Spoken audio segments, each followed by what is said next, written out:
पल्याड पल्याड जो मूवी आहे त्याला आज एका शिखरावर नेण्यासाठी सगळ्यांनी हार्डवर्क केलेलं आहे. त्याची सुरुवात मी आलो तुमच्याकडे, मी तुम्हाला काय बोललो, म्हटलं सर अशी अशी स्टोरी आहे, असं असं आहे, आणि प्रीतम सरांसारखा दांडगा माणूस जो हार्ड वर्कर आहे, फक्त त्यांना कष्ट करायचे आहेत राईट डायरेक्शनने. करेक्ट. तर तो माणूस आपल्याला राईट डायरेक्शन दाखवेल आणि आपण सक्सेसफुल होणार. बरोबर. मग आपण तारकर्लीला जेव्हा गेलो, तारकर्ली आणि मालवण साईडला रेकी करायला आपल्याबरोबर अजय सर होते, त्याच्यानंतर खरात सर होते, सगळी टीम ॲक्ट प्लॅनेटची होती, स्वानंद देवपासून सगळे होते. मला हा प्रश्न पडायचा, पण हे वर्कआउट होईल का नाही, मनात भीती, पण आपण चाललोय पुढे, मग ते होईल का नाही. नंतर मला रात्री इंट्युशन्स मिळाल्या, आपण भेटलो, हॉटेलमध्ये भेटलो. मला हा प्रश्नच पडत होता तुमच्याबद्दल पण, की सर आत्ता हो म्हणताय शैलेश सर, नंतर नको मागे जायला. पण खरंच थँक्यू सर, तुम्ही 1000% माझ्या कसोटीला उतरला. प्रीतम सरांचं बघा ना, किती इनोसेंटली तो माणूस करतो. हे बघा, करताना पण घसा, त्याच्यानंतर टॉन्सिल, सगळं त्यांना व्याधी आल्या. त्यांना म्हटलं सर एक काम करा, किती जरी कष्ट झाले तर 18 दिवसाच्या कष्टामध्ये जर आपल्याला 180 वर्ष लोक लक्षात ठेवतील, तर 18 दिवस थोडंसं ॲडजस्ट करून घ्या. पण त्या माणसाने तेवढे कष्ट घेतले, बोलला सुद्धा नाही, आपल्याला भेटायचं पण नाही. आपण हॉटेलमध्ये झोपून जाणार. योगेश सरांचे तर कमाल, योगेश सरांचं पण नाव घेतो मी, दोन्ही योगेश. योगेश सरांना म्हटलं तुमचा कॅमेरा नाही आहे, तुमचे डोळे दुर्बीण आहे, तुम्ही डोळ्यांनीच ते कॅमेरा यूज करताय.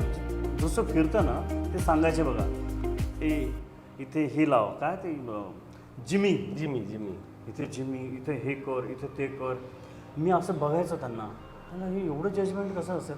तर स्टोरी दमदार, कास्टिंग दमदार, कधीच आपण कसली काही बंधनं ठेवली नाही, त्याचं मला समाधान आहे. म्हणून आपला पण परमेश्वर काय करणार, याला पण रेकॉर्ड ब्रेक काम करणार. मला तर असं वाटतं की हे सगळं स्वप्नवत चाललंय का काय. करेक्ट. कारण 6 महिन्यापूर्वी असं काही विचार पण डोक्यात नव्हता. माझं फार्माचा बिझनेस आहे आणि सरांच्या संपर्कात आलो आणि सर म्हटले की काही करूयात आपण वेगळं. आणि जसं आपलं प्रीतम सरांची ओळख झाली आणि भाग्यमचं पण त्यांनी बघितलं काहीतरी आहे चांगलं याच्यामध्ये चान्स. आणि आपण बघितलंच रांगडा नाचमध्ये की माधुरी पवारने पण ॲप्रिशिएट केलं त्या गोष्टीला की माझ्यापेक्षा सरस डान्स तो केला. प्रीतम सरांनी प्रॉपर गाईडलाईन्स दिली त्याला आणि त्याला कॅमेरा फेस केलेला नव्हता सुरुवातीला कधीच त्याने. पण कॅमेरा छोटे फिल्म केले असतील, शॉर्ट फिल्म्स केले असतील, पण एक मोठ्या प्लॅटफॉर्म त्याला मिळाला, एवढे चांगले कलाकार बरोबर काम करायला मिळालं. त्याच्यामध्ये जो बदल आता मला 6 महिने जाणवतोय ना, तो कदाचित खूप वर्षाच्या मेहनतीनंतर पण मला दिसलं नसतं. टीजर ट्रेलर बघितलं आपण, ट्रेंडिंग नंबर 1 आलेलं आहे. ट्रेंडिंग 1 सर स्वप्न असतं लोकांचं, मराठी आपल्याला माहीत नसताना कंप्लीट करून घेतलं. 3 दिवस तो ट्रेंडिंगला होता, म्हणजे तेव्हा काय साधी गोष्ट नाही. 3 दिवस होता.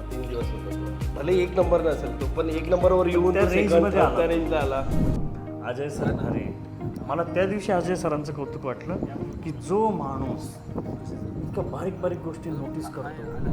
मी डोक्यात आणलं की हे एवढं इझी नाही आहे, बघायला एकदम इझी आहे, बरोबर, पण करताना सगळं ते साऊंड रोलिंग, कोणाची भांडणं नाही, काही नाही, खाणं पिणं तर अव्वल दर्जाचं होतं. त्याला पण हॅट्स ऑफ. म्हणजे कधी काही असं वर्क करून पण कुठल्याच कलाकारांनी असं कुठलं काही चिडचिड केली नाही, कारण त्यांना ते आवडलं. सगळं त्यांना आवडलं काय की इन्व्हॉल्वमेंट. आपले डायरेक्टर काय करायचे, आपल्याला पण त्यांनी वेळोवेळी फोन केले, सर असं असं आहे. मग आपण दोघं प्रश्न, आपला एक तर पहिलाच प्लॅटफॉर्म आहे हा, बरोबर. तर मग आपण विचार करायचो की हे सर आता काय करायचं. दोघांच्या संगनमताने झालं, फायनल होऊन आज हे चित्र असा पोस्टर पण. म्हणजे त्या माणसाने त्या आजीला पण उभं केलं त्या पावसात, त्याला तर हाईटच आहे. इव्हन BGM आणि सिनेमॅटोग्राफीचं किती चर्चा आहे आज मार्केटमध्ये. सर लोक म्हणजे मराठी मूवीमध्ये असं कधीच. फक्त प्रीतम सरांना म्हटलो आपण, सर मला दुसरा तिसरा पिक्चर नको, मला हॉरर. आणि त्या दुनियेला सुद्धा आपण हलवतो, इतकी मूर्ख माणसं या जगात भरलेली आहे. लोक विचार करणार की गाणी पण सुचली काय. अरे हॅट्स ऑफ नयूम भाई, काय त्या माणसाकडे सर, मनाचा राजा माणूस, मी त्याला बघितलेला आहे. आणि मला तर याच्यातलं काहीच माहीत नव्हतं. इवन कॅमेरा मी फर्स्ट टाइम बघितला, मी कसं असतो तो, आणि सगळ्याच गोष्टी म्हणजे इवन शूटिंगचे वेगवेगळ्या कशा रेकी होतात, हा वेगळा एक्सपिरियन्स होता. आपण स्वतः रेकीला गेलो काही ठिकाणी. त्याच्यानंतर काय काय पद असतात, म्हणजे आपण फक्त निर्माता आणि दिग्दर्शक ह्याच गोष्टी माहीत असतात. ती टीम काय काय असते, काय वर्क करते, वेगळे काय काय नाव काढलेलं, कोणाला काय जबाबदारी, काय जबाबदारी दिल्या गेल्या. आपण काय दोन अडीच तासाचा पण त्याच्या मागे किती लोकांची इव्हन आपल्या याच्यामध्ये तर मल्टी स्टार आहेत, तर त्या गोष्टी कशा जुळून आल्या की 18 दिवस त्यात लोकांचे डेट्स भेटणं आपल्याला, तो पण योगायोग आहे. आणि सगळ्यांनी काही तक्रार न करता काम केलं.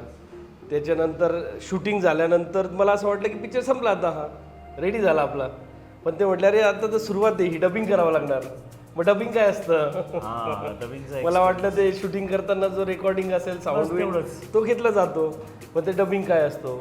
मग सरांनी DI शब्द वापरला, DI काय असतं, BGM काय असतं, म्हणजे असे काहीतरी वेगवेगळे. आणि आम्ही पण म्हणजे मी स्वतः कधी हे बघितलं नसल्यामुळे मी उत्स्फूर्तपणे आपण बघायला गेलो प्रत्येक ठिकाणी.